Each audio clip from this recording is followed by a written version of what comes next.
በሁሉም የዓለም ዙሪያ ያሉ ሰዎችን አባል የማድረግ ዓላማ ይዞ የተነሳው ሰክሬት ሶሳይቲ ኦፍ ኢትዮጵያ አሊያም ኢሉሚናቲ የተሰኘው ድርጅት ነሆ የኢትዮጵያ መንግስት ያመቻቸለትን እድል በመጠቀም በኢትዮጵያና በሌሎች የአፍሪካ ሀገራት ዜጎችን በመመልመል ሚሊዮን የሚቆጠር ገንዘብ ለመክፈል እቅድ ይዞ ደውሏል። ለስራ ከተሰማሩት ኃላፊዎች ውስጥ አንዱ የሆነው ትውልደ ኢትዮጵያዊ የምትሰሙት ነው የሚሆነው። ድርጅት ሰክሬት ሶሳይቲ ኦፍ ኢትዮጵያ የተሰኘ ሲሆን በተለያዩ ከተሞች በሚገኙ ወጣቶች ብዛት ያለው የስራ አጥ ቁጥር ስላለ እነሱን ተደራሽ ለማድረግ በማሰብ ነው ወደዚህ የመጣሁት።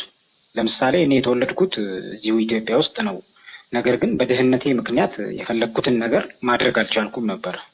ግን በአንድ አጋጣሚ የዚህ ድርጅት አባል የሆነ አንድ አሜሪካዊ ለስራ ጉዳይ ወደ ኢትዮጵያ በመጣበት ወቅት አገናኘኝና ከዚህ ድርጅት ጋር አስተዋወቀኝ። አባልም አድርጎ ወደ አሜሪካ ወሰደኝ። እናም እንደምታየው ህይወቴ ተቀይሯል።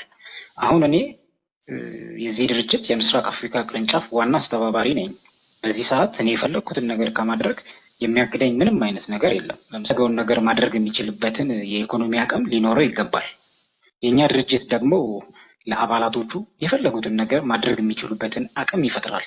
ይህ ማለት አንድ ወጣት የፈለገውን ነገር ለማድረግ በኢኮኖሚ ምክንያት መያዝ የለበትም ብዬ አምናለሁ።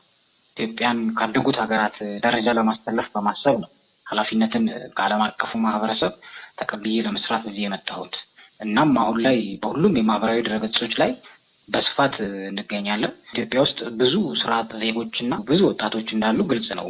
የእኛ ድርጅት ደግሞ ለእነዚህ ወጣቶች ግምቱ 3.5 ሚሊዮን ብር የሚደርስ በጀት አለን። የስራና የመኖሪያ እድልን ያመቻችላቸዋል።